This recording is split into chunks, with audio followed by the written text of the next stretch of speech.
Welcome to the BiggerPockets Money Podcast, where we interview Codie Sanchez and talk about the asset class of boring businesses. Hello, hello, hello. My name is Mindy Jensen, and with me, as always, is my future boring business buying co-host, Scott Trench. Thanks, Mindy. I'm going to try to do that while being the world's greatest EBIT dad. You're going to have to clarify what EBITDA is. I still don't know, and I hear you say that all the time. Scott and I are here to make financial independence less scary, even though he uses weird words like EBITDA. We're here to make financial independence less just for somebody else, to introduce you to every money story, because we truly believe financial freedom is attainable for everyone, no matter where or when you're starting. That's right. Whether you want to retire early and travel the world, go on to make big-time investments in assets like real estate, start your own business, or simply improve your EBITDA, we'll help you reach your financial goals and get money out of the way so you can launch yourself towards those dreams. Okay, Scott, first of all, spell out EBITDA and then tell us what this is, because I don't know what this is, even though I hear you say it every single month. Yeah, EBITDA, or EBITDA, pronounced both ways, I've heard, is earnings before interest, taxes, depreciation, and amortization.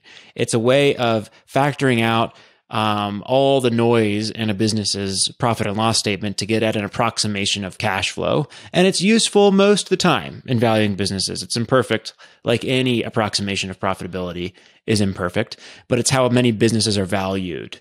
Is based on a multiple of EBITDA. It's consistent with how we'd value a commercial property. We'd say we take the net operating income, NOI, and apply a cap rate to it or multiple to it. And you do the same thing in businesses to value them.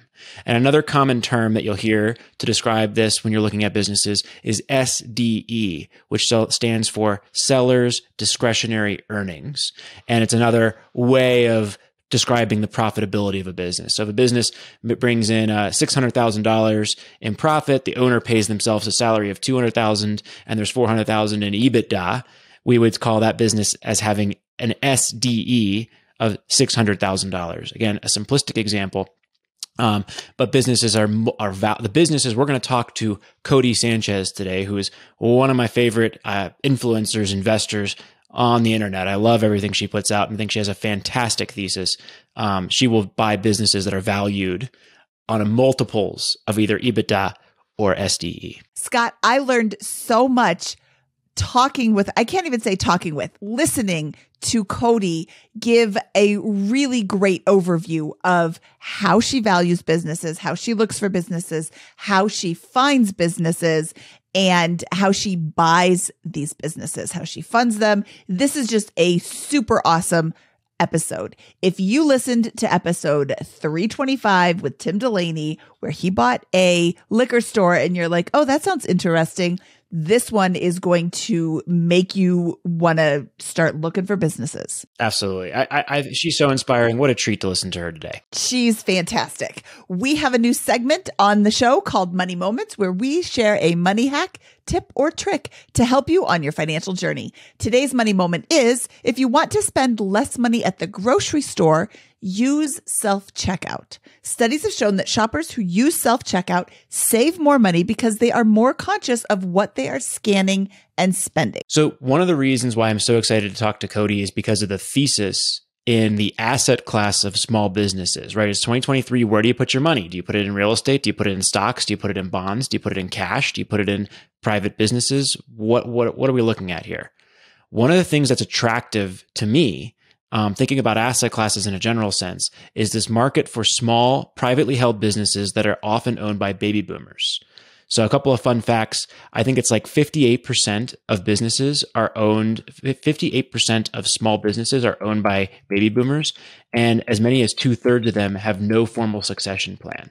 There are 10,000 baby boomers retiring per day, and that should continue for several years.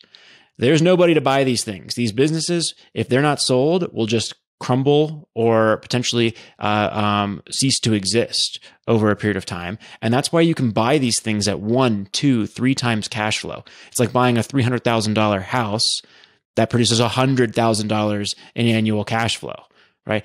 The challenge is, who's going to operate this? How are you going to actually know how to run the business? How are you going to know which people to place? How are you going to know How are you going to be able to stabilize it? How are you going to be able to grow it? And how are you going to be able to finance it? And this is a complex problem, but for those that are willing to go and dive into this area, self-educate perhaps even more than you would self-educate to get involved in real estate investing, for example. There can be phenomenal opportunities for returns here. If you can grow that cash flow and get it to beyond $1 million or $2 million a year, all of a sudden, not only are you making $1 million to $2 million a year, but your business becomes worth more because it's automated and stabilized, and a private equity firm or another buyer can buy it for a bigger multiple than you bought it for. So there's a very powerful multiplier and expansion effect in this category that should be very, very interesting to our truly entrepreneurial listeners. It's not for everyone. It's probably for a tiny minority, but it's a powerful asset class for those who are willing to invest the time and energy into pursuing it. Scott, do you have plans when you buy your businesses to hold them forever or to build them up and then sell? I am a student in this space. I would aspire to buying a business like this over the next couple of years, maybe a couple of them, and repeating a small piece of the success that Codie has had with her program. But again, I'm just learning about this for now, and maybe in a few years I'll enter this market. But I'm very excited about this. And if I wasn't CEO of BiggerPockets today, this would be one of the first places I'd be looking personally to build wealth. Codie Sanchez is a reformed journalist turned institutional investor to cannabis investor and advisor to now founder at Contrarian Thinking and co-founder of Unconventional Acquisitions. She thrives on helping people think critically and cash flow unconventionally while allocating to what we call sweaty and boring small businesses. Codie, welcome to the BiggerPockets Money Podcast. I am so excited to talk to you today. Well, thanks for having me. I'm thrilled to talk to you too. Well, let's dive into your backstory. What does your journey with money look like? Long. I was a child of immigrants who came to the U.S. and felt that money was something that would always be scarce, that money would never really be abundant, that we could never count on it all around us. And in fact, that if we ever got it, we should really make sure we hold on to it, because the most dangerous thing we could do would be to spend too much and not save enough. And so I had a lot of stories about money that were about, hey, careful that you spent that here. Are you sure that you returned that there? It was all this scarcity and constraint. And the only really benefit to that, I think, was that I hate rules and being told what to do. And because of that, that story that I was told to not do X and not do Y led me to focus pretty aggressively on the fact that I never wanted anybody to ever control my finances or to have to worry day to day about them ever again. And so I said, what if I just make so much money that I never have to count it, and I don't have to budget, and I don't have to watch my checking account every single day, because in fact, I am going to roll around in money all day. And that eventually became my mindset. And then it became sort of a little bit of an actuality. So Codie Sanchez is a little bit like Scrooge McDuck. Yeah, in my mind. I wish it was actually, that would be kind of fun. A little barn full of cash. Swimming in the gold coins. Well, would you mind giving us a little bit of detail into kind of how your career got started and how you transitioned to what you currently do? I started out in finance. I, for a long time, did the traditional route of Goldman Sachs, Vanguard, State Street, all these really big companies, and did well in the traditional finance route, and then eventually didn't want to work for the man anymore. I wanted to work for myself. I wanted to be the one who made the rules as opposed to following them. And so that eventually led to me buying my own businesses, doing my own deals, as opposed to doing them for a big financial firm. When you think about this asset class, and what we're so excited to talk to you about is this concept of boring businesses. Did you start there with a specific acquisition, or did you start from a top level down? No, I think that I want to put my money into this type of asset class because of these long-term trends, and then from there I'm going to go and move in, or how did you kind of come about this? Was it an intentional approach or serendipitous to get you going the route that you've gone? I started buying businesses because I didn't want to be worried about working for somebody else and having to collect a paycheck. And so the business was a means to an end. It was, I will buy this cash flowing asset because I want it to replace my salary, and I no longer want to work in a 9-to-5 for 60, 70, 80 hours a week like I was at the time. I didn't care if that business was a sculpture factory, if it was a landscaping business, or if it was a cleaning company, as long as the dollars were there. It was really just an exit path. And then as I got a little bit of freedom and a little bit of room to breathe, what normally happens is you can think. It's hard to think when you can't breathe and when you're suffocated in work. And that changed for me. And when that changed, I finally realized, oh, wait, there's a thesis here that's bigger. There's a thesis that these small businesses all over the country are available for purchasing, that people just like you and I can do it, that you don't have to have $1 million in order to buy a business that produces millions of dollars in revenue, that in fact, there's a whole lever that nobody is using and a fulcrum on which to place it that nobody has even considered. And that took many years for me to get to. Okay, first of all, kudos for using the word fulcrum on our show. I don't think anybody in 400 and so many episodes has ever used that word. I love that. You mentioned you don't have to have $1 million to buy these businesses. What kind of businesses are you buying for less than $1 million? And what do you consider to be a boring business? I consider a boring business to be any business that is a mom and pop store, typically. It's a business that has very little of things like proprietary information, patented technology, really sophisticated businesses or products. These are businesses that don't have a moat around them. They're in every single community, and they are things like doctor's offices, accounting practices, cleaning companies, landscaping, roofing, trucking. These are everyday, usually brick and mortar or main street businesses. And the reason that you can buy them for that lower dollar amount is typically because these businesses don't have a marketplace for purchasers. It's not like real estate, where everybody has normalized purchasing real estate continuously as an investment. People don't think about businesses that way, at least yet. You just went against Warren, my best friend Buffett, and said you're looking for businesses that have no moat. He's looking for businesses that have a huge moat, like your railroads. But also those businesses are slightly more than $1 million. No moat. That's very interesting. So these are going to be less expensive businesses. What sort of purchase prices are you looking at? Totally depends. I mean, these businesses go all the way from I've bought a business that was a newsletter for $8,000 to I've done, multi-$100 million transactions and been part of billion-dollar transactions, although never led one of those. So they could totally vary in size, just like there's every size piece of real estate from a, house you buy for $50,000 in the middle of nowhere to a multi-billion dollar, let's say industrial complex or, large tower in New York. So they completely vary. And the reason that I don't care about a moat is because I think that's a fallacy that a lot of people say in modern day society, that, you want to start a startup and nobody can come in and steal your market share and grow your market share. Well, most small businesses in your community have zero market share. Nobody's trying to be, you couldn't name a nationwide landscaping service. You couldn't name a nationwide roofing service. You probably couldn't even name one in your community or in your city, probably not even the one that you use. And so I think it's a bit of a fallacy to think that we need to have businesses that have these fancy things that protect us from other people, when in fact, what protects businesses from competition in this space is baseline execution. Do you follow up with your leads quickly? Do you do the things that you say you're going to do? Do you actually hire people that are competent and capable? Do you have any sort of marketing at all? Do you have a website? Those very small things equal, I think, businesses that at least can get up to a couple millions of dollars. If not, actually, we've seen quite a few tens of millions of dollars in revenue. So here's the problem that I would love to know how you've solved in this space. These businesses, let's call them $350,000 to $750,000 in EBITDA or SDE. If you hire a competent CEO who's experienced and knows what they're doing, that's going to eat up such a huge percentage of the EBITDA of the profitability of that business.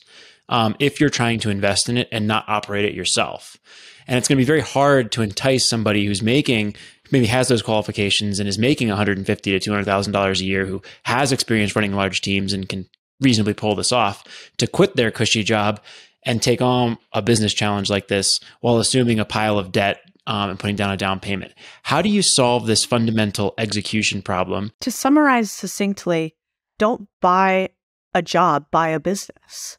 So the answer is really simple. Make sure you're not buying too small of a company or that you already have a company that has operators in place at the level that you need to operate them for the amount of money that you have in the business.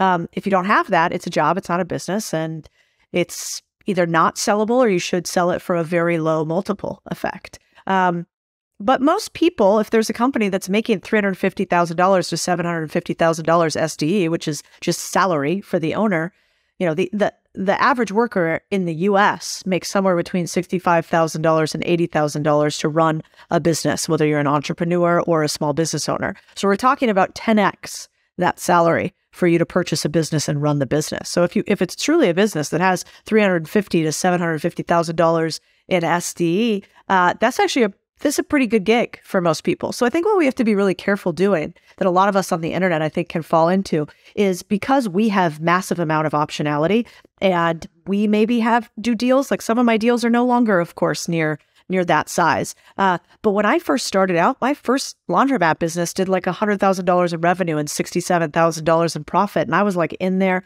coordinating with people, trying to fix stuff. But I got that business for basically nothing. And that business then was sellable for 3x. And it taught me the game of acquisition and then of divestiture. And so, or selling a business. So I think, to your point, buy a business, don't buy a job. Also, make sure your first deal doesn't bankrupt you. So maybe go a little bit smaller than you assume. And for the average plumber that's working inside of a business and then buys the plumbing company to run, $350K to $750K sounds pretty good to me. Absolutely. I guess I've been looking at this kind of stuff, and I've been so excited to talk to you because this is something that I want to get into as an investor.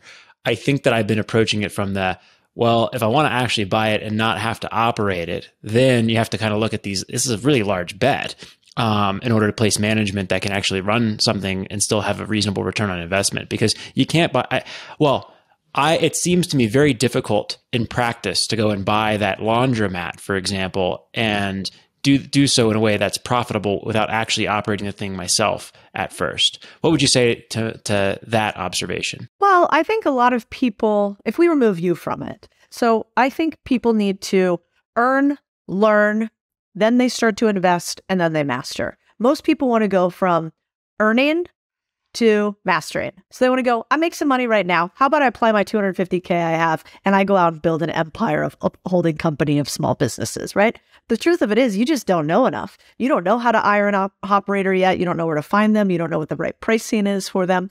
So what I would say to most people is like, get your hands dirty on the first acquisition. Just like I'm sure you did with your first real estate deal. You probably got your hands dirty. You probably did a little bit of the rehab yourself. You probably spent more time than you wanted to on that first deal. But those reps allow you to scale up really, really quickly, a lot more quickly than if you had outsourced that first deal completely operationally to somebody else.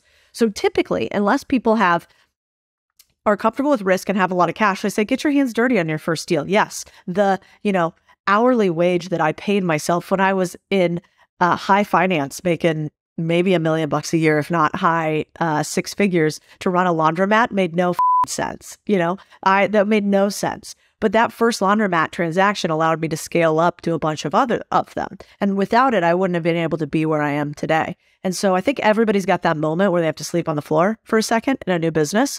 And if you love the game, then you kind of almost can't help but get involved in it. Now, for you, probably a business that only does $67,000 in profit is maybe a little bit too small. And so what you basically want to do is buy a little bit bigger of a business, and you want to spend a lot of time with your operator thinking about how you're going to run it in tandem with them. But I wouldn't tell you for your first transaction to go buy a business, put an operator in place, and then say, hey, it'd be awesome if you could send me quarterly distributions. It's probably a little bit unreasonable. Absolutely. I think what you're saying here, what I'm hearing is you're making $600,000, $1 million a year. You're thinking about getting into the laundromat, business here. The answer is you've got to work that. It's basically you're going to pile this on top of your day job if you're trying to transition into this world. And you're going to go from 40 hours a week or 50 hours a week at your day job to 80 or 90 for a period of time in order to make this transition. And you're going to reap that benefit for the rest of your career because you're going to get on the owner side of the equation. Is that what I'm hearing? I don't think there's just one. I don't think there's more than one path, right? Sure. Yes. Option A, you could do that. Option B, you could buy a bigger business, one that does $350 or $750K a year, and you leave your job because I don't know, maybe you're not making that in your W-2. Or if you are making it, that could replace a pretty comfortable lifestyle. So then you just go and put your 40, 60 hours in the business. Option 3, you do a smaller deal and you do it with another operator on the side and you spend 10 or 20 hours a week. So I don't think that's one thing that's different, I think, about real estate than small businesses is I think in buying small businesses, everybody wants there's oh, what's the one path? What's the one way to do it? And the reason why there's so much money to be made in buying small businesses is because there's not just one path. The path is how creative can you be in your structuring? You guys know all about that in real estate. How creative can you be in your structuring with your operator?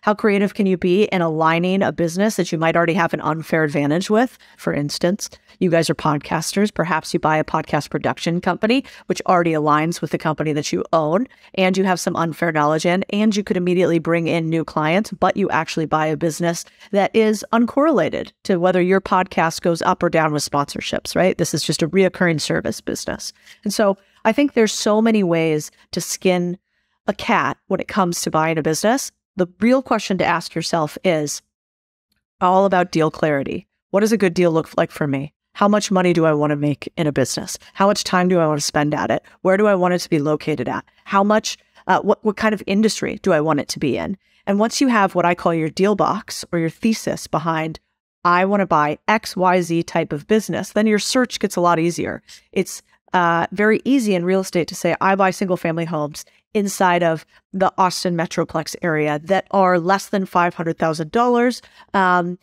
but allow for seller financing at a rate below 3%, right? That would be like one deal box, really straightforward.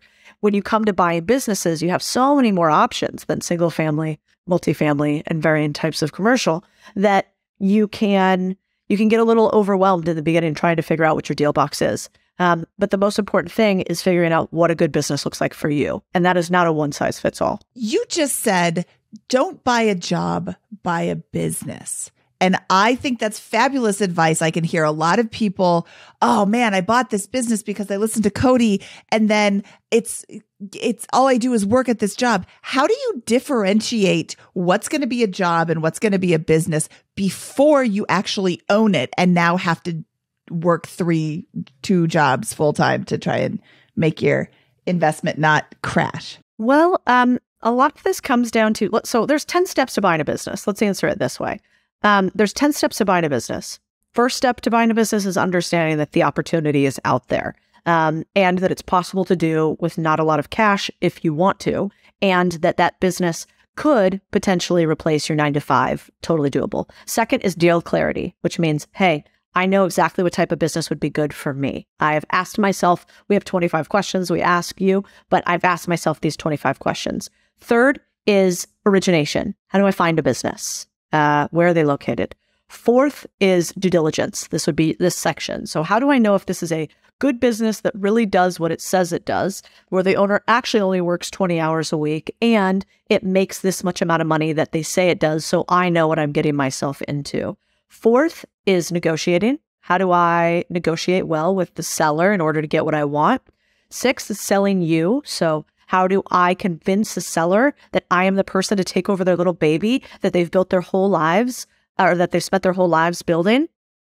7 is going to be financing. So how do I get the money to actually do this deal? 8 is closing. So how do I take this business with my attorney and my accountant and actually close the deal overall? 9 is the first 90 days, and then 10 is growth. And so if you think about buying a business that way, you have, I don't think you can just listen to a podcast like this, go out and buy a business. I don't think that's a good idea for anybody listening today. I think, in fact, you have 30 to 60, 90 days of learning. If you spent 20 to 30 minutes in, let's say, something like our course or reading a book or whatever you want to do, you could learn in 30 to 60, 90 days what your deal box is, how to do underwriting, what a good deal looks like for you, etc. And by the end of 30 to 90 days, you could move forward on executing a small business transaction. Now, do I think that you would be a pro at it? No, but I think you would have enough understanding to where you're not going to bankrupt yourself if you follow the steps. It's not easy, but it's simple. Thank you for that honesty, because I don't want my listeners to be like, oh, I can go do this. No, you need to educate yourself first. And I like these 10 steps. I was furiously typing as you were saying them. So thank you very much. We have a parallel thought process here at BiggerPockets around real estate investing, right? Where if you're going to invest in real estate, you should spend dozens or hundreds of hours self-educating. Most of our members say that they educate themselves for months or years prior to making their first transaction. And it seems like it's even more so the case when you're buying a business, because there's this general framework of buying a business, and then there's the industry-specific expertise that you'll need to acquire as rapidly as you can after you do identify a deal in order to be able to competently work in it. Codie, what is your buy box and process, and what are you doing currently right now to invest in this asset class? So when I buy small businesses, we own 26 right now. When I buy small businesses today, it looks very different than even 2 years ago before my media company. These days, I buy businesses where I have an unfair advantage that can accelerate my media company or can be accelerated by my media company. And so that might look like I just bought a property management business, for instance, a portion of a property management business, because I think that will really help offset my real estate. And so as real estate transactions start to slow down, as Airbnb bookings start to slow down, as we come into a recession overall, as I stop buying real estate as I have over the last 2 years because I haven't liked the prices, property management continues to stabilize because everybody has to have their properties managed. And so I bought a property management company for that reason. And I talk about it a lot because we have a property management business that we help other people scale up their property management businesses. So it's like, all right, I make money on the property management business. I make money on the business that searches for best-in-class property management companies and adds them into ours, and it offsets my real estate portfolio. That's a good buy for me. The second part of my buy box would be, like last week, I bought a video production company. And so we do a lot of video, contrarian thinking on all my socials. And I was struggling because I'm new at media, and I was finding it was really hard to have leaders in that space. I was overseeing a lot of editing and way more involved in a business than I ever typically would be because my face was all over it. And so I was really particular about how we were doing things. And it was taking up way too much of my time, and I was super overwhelmed by it, actually. And so I went out and started looking for who are the best in class people in video production. And what I found is the best in class people are largely located at our scale in like LA, New York, a lot of the big markets. So I either have to give them a giant salary and convince them to come down here, or I have to go to an ancillary industry. And so what I did instead is I knew brand deals are going down. Ads and sponsorships are going down right now as the market sort of starts to downturn. And so I thought, well, why don't I buy a video production company that typically works with brands? They have a high attention to detail. Their production value is really good. They're super organized. They have to hit deadlines, all the things we're struggling with. I'll buy one of them. They'll be worth less right now because the market's in trouble. And I'll plug them into my company and they're going to take over all my operations. And so that's what I did. So right now, my deal box is very strategic. There's a lot of people on the internet that go out and they're like buying 372 single family homes right now with their network, or they're buying, every single laundromat or car wash they can find. At a certain point, I think you have to ask yourself the question of, is this deal part of my unfair advantage once you've done a lot of transactions? And can I scale it to a level that's meaningful for me? Which is, I want to make my businesses make me at least $1 million a year. And if they can't do that, they're probably not in my deal box right now. Now, 10 years ago, that was like $50 is $50. Like if it makes me $50, great deal. But that's changed today. And now the numbers are just bigger. Okay. I love that. Is there anything that you would not invest in? Oh, tons. There are 5 businesses I never like to invest in, but there are probably also 50. The 5 businesses I would never invest in are retail stores. So think boutiques. You just look at the trend lines of what's happening in retail stores right now, both from a foot traffic perspective and the cost of rent and the competition with e-commerce. I don't do retail stores. Second is restaurants. Restaurants have one of the highest failure rates of any businesses. Restaurants typically also are very complex to run. So you have to deal with inventory. You have to deal with really migrant workforces. You have to deal with consumer trends. You have to deal with seasonality. It's just too confusing, even for somebody like me. Third is hotels. That's just real estate masquerading as a business. Fourth is Amazon FBA. Anything where a single platform can control my ability to reach my end clients, I'm uninterested. I want to control the end experience with the client and be able to communicate with them directly. And the last one would probably be anything related to consulting. Consulting has a lot of key man risk, aka one person being the point of purchase, why somebody does business with you. And so I don't like to buy consulting businesses because I feel like that's buying a job. And when the other person leaves, I just replace them. Amen. I think that's awesome. I agree with everything you just said, and think that's a fantastic way to approach it. With the exception of, I do like the underlying real estate in a couple of cases. And I think that if you're going into retail, and I've heard of a couple of investors being like, oh, I'll basically buy this store for inventory and I get the real estate as a bonus on top of it. So there's sometimes stuff like that you can find in the space, but it's not as good as scaling something to $1 million in profit on a continuous recurring basis, which is your thesis. Well, and you're right. I mean, I think I own the real estate my car washes are on, for instance. I own some of the real estate that our laundromats are on. But the thing about those two things is they don't have an expectation of service 24 hours a day. A hotel, they expect 24-hour service. There's massive, it's like this hospitality game that I think is one of the higher levels of entrepreneurship. And so in tandem with it masquerading as a business and really being real estate, it's a heavily service-oriented and high expectation business. And so typically when people buy a business, I'm like, let's start you off. If you're going to start driving, let's not learn on a Ferrari. Let's learn on a Honda. And once you can handle the Honda, then you're allowed to upgrade to the Ferrari, the Lamborghini. Maybe you could fly a plane one day. But like day one of driving, you get the tricycle. And so I try to talk at that level for most on the internet. And then in some of our bigger groups, we have guys that have done 8, 10, $50 million transactions. And that's a totally different ballgame. It's also when it really gets fun, but that wasn't that relatable to me 10 years ago. And I don't think it's that relatable to most people listening on the internet. All right. So I have a complex question here. You started opportunistically with a laundromat. I imagine at this point in time, this was not part of a grander strategy to get to where you are now. And you built it bit by bit to this. And at some point, it shifted into a platform first strategy for your acquisition and your core business. Do you recommend that people start with that platform and strategy first, or they just dive in and figure it out and let it evolve later? And the second part of that question, which I think is closely related, is what's the exit plan here? Is it one giant conglomerate? Is it a private equity type holding company that's going to invest in large amounts of properties? Or is it something else? Let's start with the second question. The end goal to me in life, most people try to have this 5, 10, 20-year plan.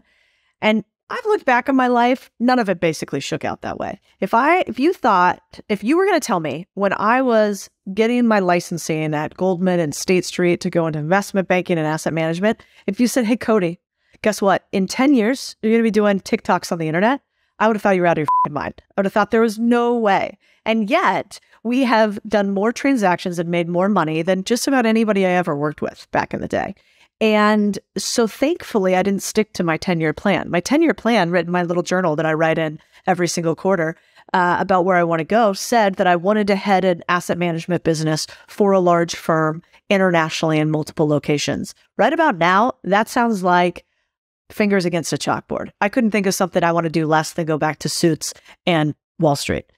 And so I don't have a 10 or 20-year plan. My only 10 or 20-year plan looks something like this. I want to be able to have freedom of optionality to do the things that interest me at that moment with a team that's super high performing, that allows me to not have to work 80 hours a week if I don't want to, and yet gives me the option to work 80 hours a week on the things that I want to. The strategy is flexibility, which is really the word that we use when we talk about planning your personal finances. It's all about flexibility and having it as soon as possible and sustaining a flexible position, a financially free position for the duration of your life. You're just playing on a much larger scale than what we typically see with personal finances here on the BiggerPockets Money podcast. So going back to the beginning, when did that's great. That the goal is flexibility, but there is a strategy behind what you're doing. There's a core strategy. You talked about it earlier with bolt-on acquisitions. When did it evolve from opportunistic cash flow investing in this asset class to more of the clear-cut strategy that you have today? I started investing with an eye towards this one word of audience in 2020. When I realized after watching giants like The Rock, George Clooney, Kylie Jenner, Ryan Reynolds, make billions of dollars for things that had nothing to do with their core competency, aka acting, or being known on the internet as a personality. I watched them and I thought, what looks like more fun? Running a private equity company, which I know a lot of guys that run private equity companies that make hundreds of millions, if not billions of dollars a year, or having this giant audience that becomes like a perpetual investor base for you to tap into, and you get to launch things to them with basically zero risk to you as long as you understand your audience. And it was that moment that I realized, oh, I need to change my entire acquisition strategy. No longer can I just buy car washes, laundromats, landscaping companies. I now need to buy companies that can be accelerated by my audience. And if you're listening to this, you're always looking for your unfair advantage. So your first deal that you do might be because your dad owns a paint company, and because he's painted homes for 30 years, you have an opportunity to buy him out or take over his painting company. So you do that and you run the painting company for a while, and then you realize you could put in an operator and you want to look for your next deal. And the smart thing to do might be that you realize your painting company is not really a painting company, it's a marketing firm. You're actually really good at marketing and sales. And so instead of buying another painting company, you might buy a solar company, because you know that the client acquisition cost for solar is some of the highest out there. And so if you have painting clients that you can simultaneously cross-sell solar, you're sitting pretty. And so how I thought about it was just, where's my unfair advantage where my dollar can go much further than anybody else? It's a little bit more strategic than a lot of people online think about things. They want to teach, here's X, you pay Y, rinse and repeat, every single human. And I think that's a huge disservice to you, the listener, because I think as the listener, you should be asking yourself, I'm a graphic designer who turns out is amazing at doing animations. So because of that, I want to buy a company that can be accelerated by the thing that I'm uniquely good at. And that change was in 2020 for me, and I don't think I've looked back. How are you funding these deals? Well, let's talk about how I funded them at first. I've done like 80% of my deals up until the last couple of years seller financing. So pretty much all of my deals were, hey, you have a business, you want to exit, you're getting divorced, it's the 5 Ds. You have death, you have divorce, you have disease, you have something about decisions, but basically where you get into conflict for somebody else in your business, or you have distribution, aka you're moving, like you go to a different location or whatever. So one of these 5 reasons is usually the reason why these people sell. And because of that, you need to sell a business or you want to exit a business. I try to find people at their trigger points. At that trigger point, you have a lot of leverage. And so when somebody has divorce happen and they have to sell in their business, I want to be the one to pick it up for pennies on the dollar and be the one that cleanly distributes assets to both parties. And so most of my deals have been done with OPM, other people's money, seller financing. 60% of all businesses in small business land get sold with seller financing. So it's very normalized, not entirely seller financing, but some portion seller financing. And then I would say I've probably done about another 10% of my deals with banks, whether that was an SBA loan, whether that was just a loan from my local bank. And then the last 10% have been deals where I've gone out and raised capital for them. So in a traditional way, I've raised either equity or debt from friends and family in order to buy a small business.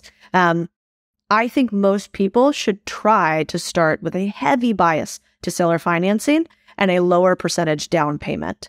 We just had a guy in our unconventional acquisitions group, which is where we talk about buying businesses. His name's Renan, and he just bought a business for $8 million, 100% seller financing, $0 down. The business is located in his geographical area, and the seller of that business is going to stay on for a year to help him transition.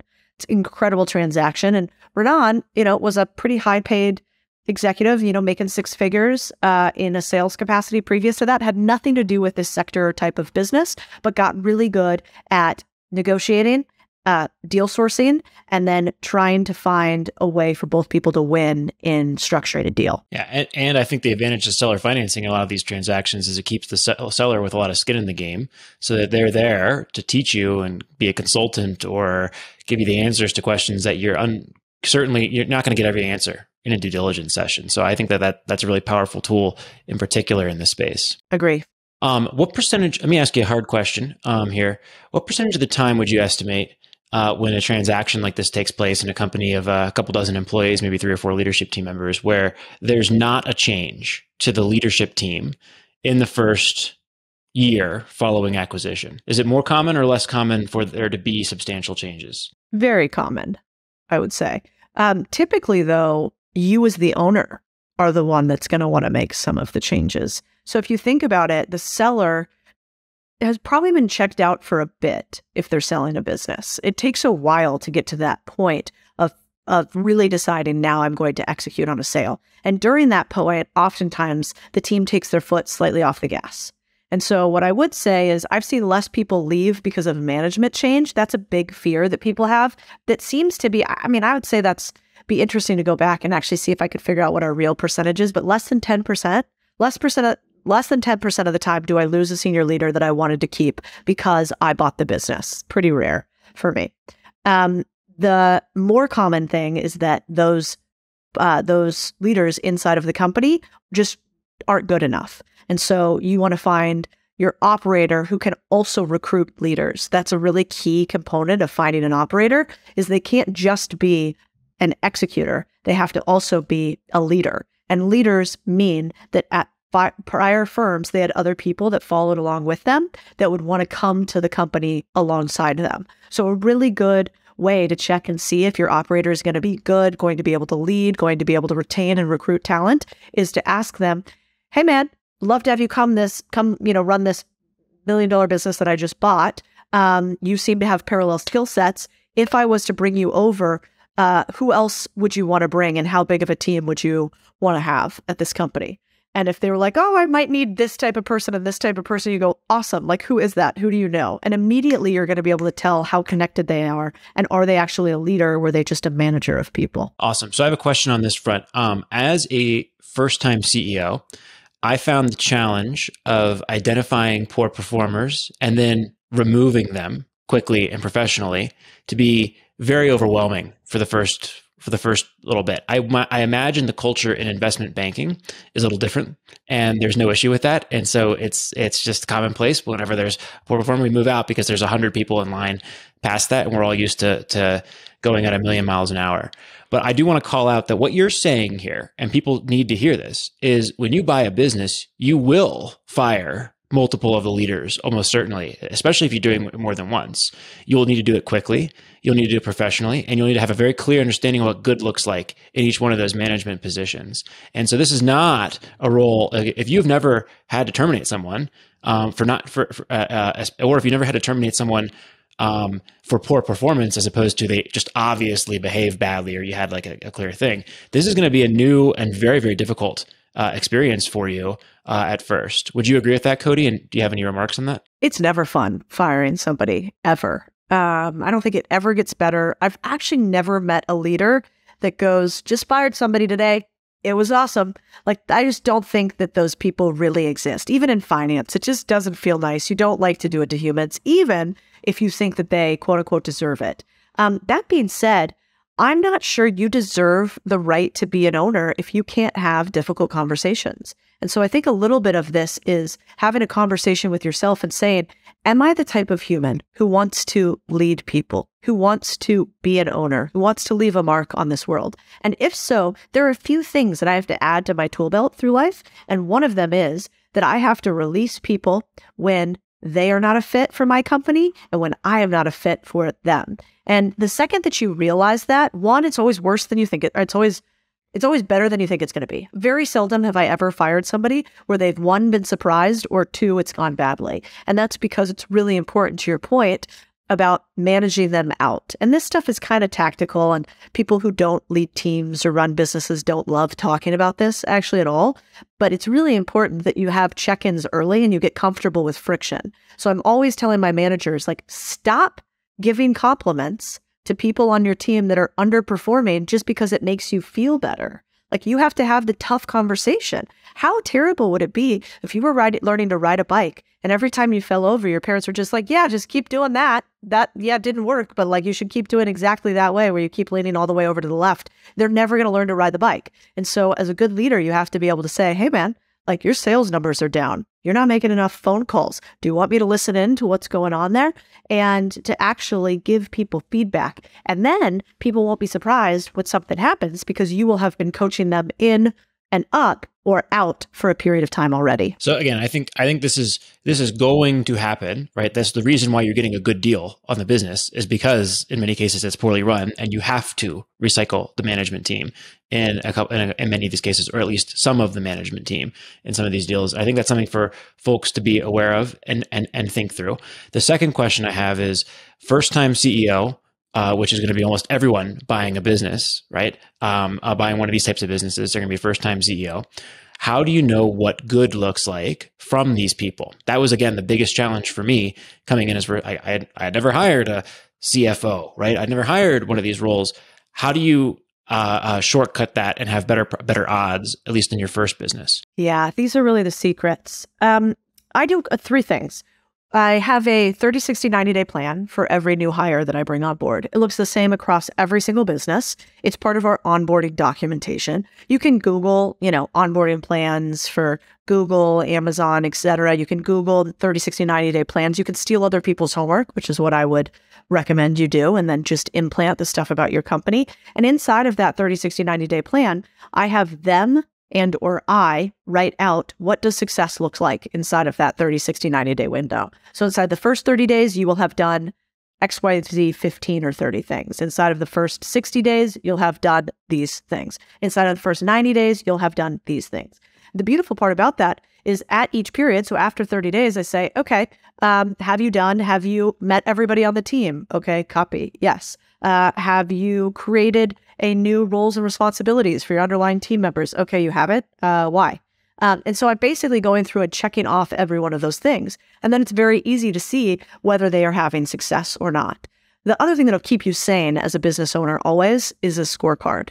And so every single business should have a scorecard or some sort of very simple Excel spreadsheet where it's like, here is our goal. Here is how each person contributes to the goal in some way. If this person does not have numbers that they're directly aligned with, you're probably doing it wrong. And I say all this with the idea that, this sort of stuff is stuff that I do 60% of the time, every time. There is always, even after 15 years of me being in business, where I'm like, oh, I don't have the KPIs and the scorecard exactly right here, so I'm just going to let this person run with it. And then, of course, something goes sideways. And so give yourself also a little love and grace as a business owner, that everybody talks about how perfect they are on the internet, and realize that the truth of the matter is that that's very rare. If you do 60 or 70% of this stuff, you're going to be a top performing owner.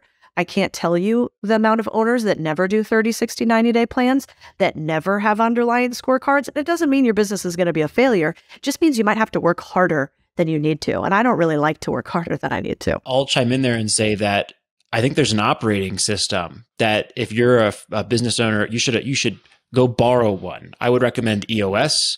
4 Disciplines of Execution is good.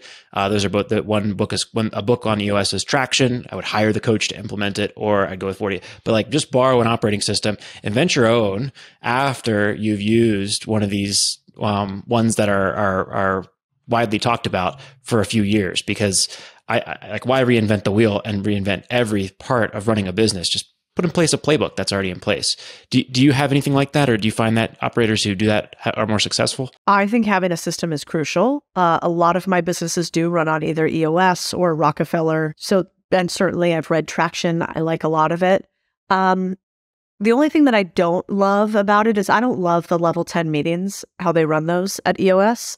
I think that it can be a little too constrained in some of my companies. I also think it doesn't lead to a great culture fit. It leads to a culture that focuses on very specific tactics and execution every single week, as opposed to, I've always abided by the quote of, if you want to teach a man to build a boat, you don't teach him to find and lay the planks and to screw them in. You teach them to yearn for the open sea. And so I think the real hack in running a business is, can you inspire people with a cult-like set of mission and values to want to do the things that you would never have to explain to them and micromanage over them? And my least favorite businesses are the ones where I am checking off 472 to-do list items because I have to red, yellow, and green every member of the team. And my favorite businesses are the ones where I focus on creating a culture that puts first personal responsibility and personal excellence as a key to personal success and thus business success. And so if you can, wherever you can, focus on the soft things, actually. Most people will tell you to focus on the tactics. I'm a big believer in focusing on the story. Codie, do you have any final advice for someone who's listening who wants to get into the business of boring businesses? Twofold. One, I think you guys did a really good job of not making it sound too simplistic and easy. You know, you too can buy a business with $0, spend zero time on it, become a millionaire, have a Lambo and a yacht. Like, that's not what we're talking about here. And on the flip side of that, also assume that you as a human are much more capable than you're giving yourself credit for. And assume that you've met a lot of business owners. How smart did you think all of them were? Have you been impressed by every business owner that you've engaged with? The answer is no. I've met a bunch of the big time business owners. And I can tell you what, 10% of the time I'm blown away. And 90% of the time I think, I'm coming for you. And so for those listening, if it does sound like you are the type of human that wants to own a business, that wants to make the impact that I think is the most powerful impact any human can have, which is to build something, to employ others, and to create so other people can consume, I think there's no higher calling. And I think that buying businesses allows you to do it when you don't have that startup seed inside of you that you would die if you didn't build it, but instead just want to get in the game. And I think getting in the game is half the battle. And then you can figure out what game you want to play once you get there. Codie, this was so eye-opening and so helpful. I really love that you didn't come in with, oh, anybody can do this. All you have to do is this one thing, and then you can be a millionaire too. It does take work, but it doesn't have to be this 150-hour-a-week grind. I love how you presented the unfair advantage idea.